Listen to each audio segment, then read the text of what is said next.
নমস্কার। উর্মি হোমিও হলের পক্ষ থেকে আমি ডাক্তার দিবাকর দাস আপনাদের সকলকে জানাই আন্তরিক প্রীতি ও শুভেচ্ছা। অনেক নারী অভিযোগ করেন তাদের জনিপথ শুষ্ক থাকে, মিলনের সময়ও পিচ্ছিল হয় না।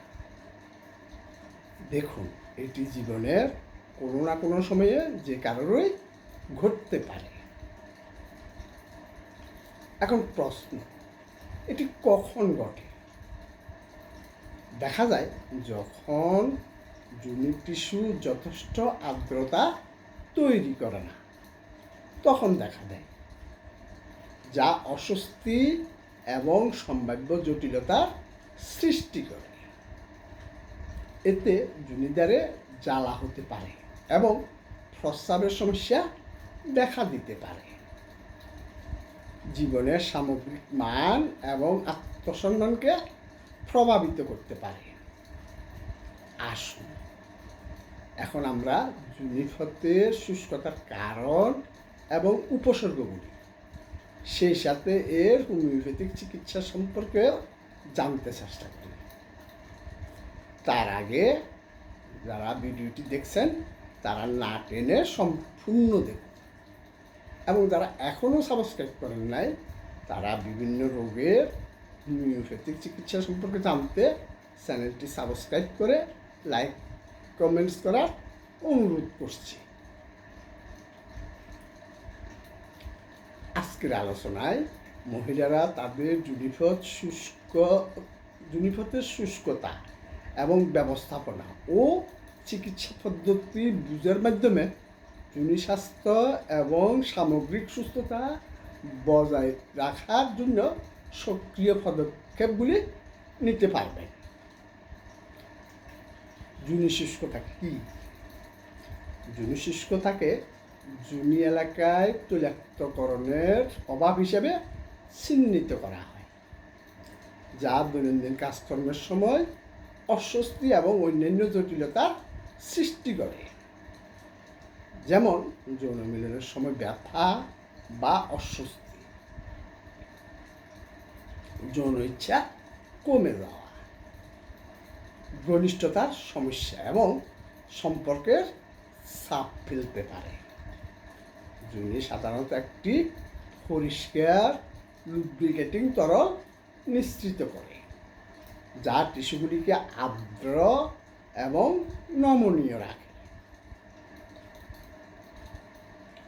যাই হোক, হরমোনের পরিবর্তন, কিছু ওষুধ এবং চিকিৎসা পরিস্থিতি এই প্রাকৃতিক তৈলাক্তকরণ প্রক্রিয়াকে ব্যাহত করতে পারে, ফলে আর্দ্রতা দেখা দেয়। যোনি শুষ্কতার লক্ষণ। যোনি শুষ্কতার লক্ষণগুলি হালকা থেকে গুরুতর পর্যন্ত পরিবর্তিত হতে পারে এবং তার সাথে অন্তর্ভুক্ত থাকতে পারে ব্যথা বা অস্বস্তি। যোনি অঞ্চলে শুষ্কতার ফলে যোনি মিলনের সময় হালকা থেকে মাঝারি ব্যথা বা অস্বস্তি হতে পারে, যার ফলে লিবিডো কমে যায় এবং সম্পর্কের উপর চাপ পড়ে। চুলকানি এবং জ্বালা। শুকনো যোনি টিস্যু বিরক্তিকর এবং চুলকানি হতে পারে, যার ফলে ক্রমাগত অস্বস্তি হয়। প্রস্রাবের লক্ষণ। যোনিপথের শুষ্কতার কারণে ঘন ঘন প্রস্রাব হতে পারে, ইউটিআই বা প্রস্রাবের অসংযম দেখা দিতে পারে। যান্ত্রিক রক্তপাত। গুরুতর ক্ষেত্রে যোনি শুষ্কতা যোনি টিস্যুতে ছোট অস্ত্র সৃষ্টি করতে পারে, যা সহবাসের পরে দাগ বা রক্তপাত হতে পারে।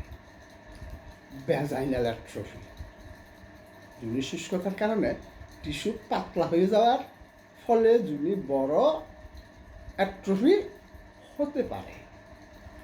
যোনি শুষ্কতার কারণে স্বামী সহবাসে কষ্ট বা অনিচ্ছা সমস্যার হোমিও চিকিৎসায় ব্যবহৃত কয়েকটি উল্লেখযোগ্য ওষুধের নাম ও তাদের লক্ষণ নিয়ে এখন আলোচনা করব।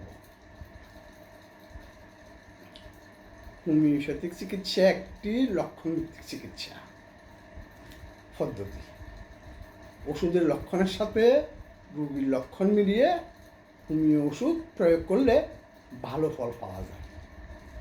এই ক্ষেত্রে হোমিও হল রোগের মূল কারণ শনাক্তের মাধ্যমে বিশ্বমানের হোমিওপ্যাথিক চিকিৎসা সেবা দিয়ে আসছে। সিপিয়া শান্ত স্বভাব, উদাসীন, বিষণ্ণতা, ক্রন্দনশীল রমণী, যাহারা প্রায় জরায়ু ফিরায় ভোগেন। জুনিদার শুষ্ক বশত স্বামী সহবাসে কষ্ট। কোনো কোনো স্ত্রীলোকদের সহবাসের ইচ্ছে একেবারেই থাকে না, ইত্যাদি লক্ষণে সিপিয়া অব্যর্থ। লাইকোপোডিয়াম জুনিপদ শুষ্কতার কারণে সহবাসের কষ্ট, সহবাসের পর জ্বালা যন্ত্রণা হতে থাকলে লাইকোপোডিয়াম ব্যবহারে উপকার পাওয়া যায়।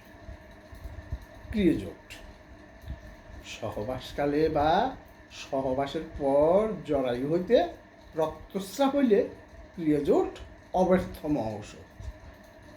আর্জেন্টাম নাইট্রিকা ক্ষীণকায়, কোটরাগত চোখ, মিষ্টি খাবারের প্রবল আকাঙ্ক্ষা, গরম কাপড়। এই ধাতুর রোগীদের সঙ্গমকালে কষ্ট, তৎপরে জুনিদার দিয়ে রক্তস্রাব হইলে এই ঔষধ উপযোগী। আজকে এই পর্যন্তই। ধন্যবাদ।